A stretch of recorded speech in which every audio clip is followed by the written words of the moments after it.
In this video, I'm going to share with you how dealerships get you to focus on the monthly payment and how to avoid this trap. My name is Cedric, the car guy. I've got 25 years experience selling cars, and what I want to tell you is this. When you look at the monthly payment is just manipulation. We can use that number to hide anything we want. We can adjust the price of the car, the amount you get for your trade-in, what you're going to put down, the interest rate. All the numbers can be adjusted to get to the exact monthly payment that you want to be at. And that's why, number one, you shouldn't focus on the monthly payment. Here's what I can tell you. Most customers that I dealt with in the past, they remember, obviously, their monthly payment because you're making your monthly payment every single month. But the things they don't remember, I would ask them, so Mr. Customer, how much did you pay for this vehicle you're driving? I don't remember. It was roughly 27 to 30. I can't remember. Okay. How much did they give you for your trade-in last time? I don't remember. How long did you finance? I think I financed it maybe 72, but it could be 84. I know it's not 60. What was your interest rate? I don't remember. Believe it or not, there are some people I would talk to, they didn't even realize that they were leasing the vehicle and not purchasing it.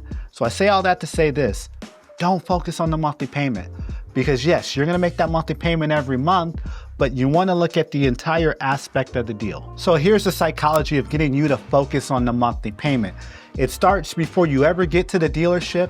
You may see ads, lease vehicles, $279 a month. These ads are designed to get you to take action, walk into the dealership, go look at cars.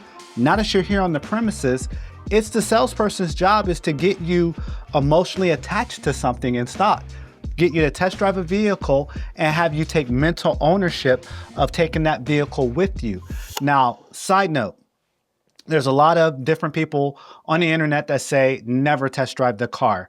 Go in and work the numbers. I'm not one of those people. Test drive the car.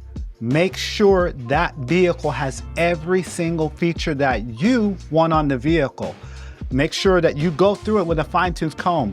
It's the right engine size. It's got all the right equipment that you deem that's important for you to be on that vehicle. Because here's the bottom line. Once you buy a vehicle, you drive it off the lot, that's it.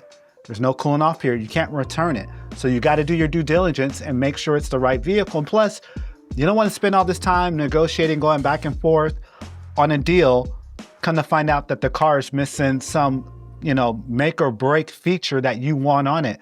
So save yourself time, test drive the vehicle. Now, that doesn't mean that you need to get emotionally invested. This is what we're going to cover next. Here's the solution. You want to make sure you do all your research before you ever step foot on the dealership lot. You want to make sure you know everything about that car that you can. The trim, the packages, what colors are available, what engines are available.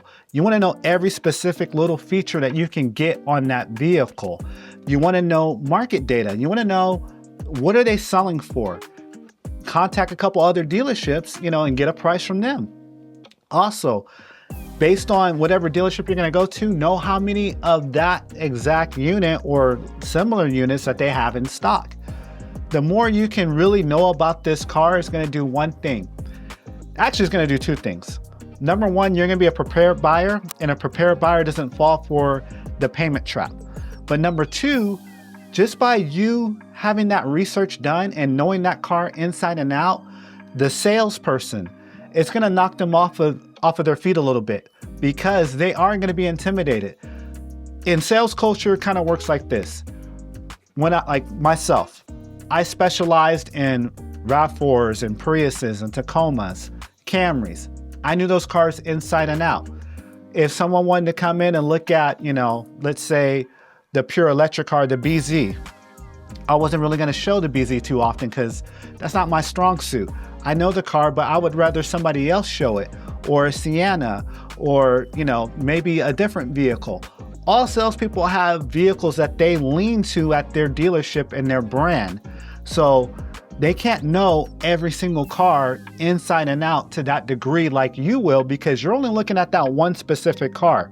They have to know 13, 14 different models, and you use that to your advantage by you doing all the research, knowing that car inside and out.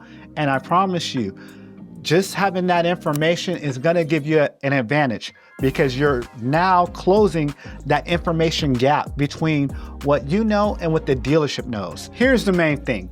I want you to be clear on why you're buying this vehicle. I want you to start with why. Now, I'm gonna place a video here on screen. It's somewhere, I don't know where it's gonna be, but it's gonna be on screen.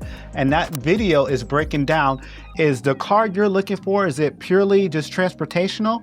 Or does this speak to your identity? This car represents who you are as a person. That's the one thing you gotta be clear on, why you're buying that vehicle, and that video goes through that in detail. If you want more information around topics like that or just buying cars in general, check the description at the bottom. I put a link in there to my free guide, costs you nothing. It's the 7 insider secrets that dealers don't want you to know about, and I'll see you on the other video.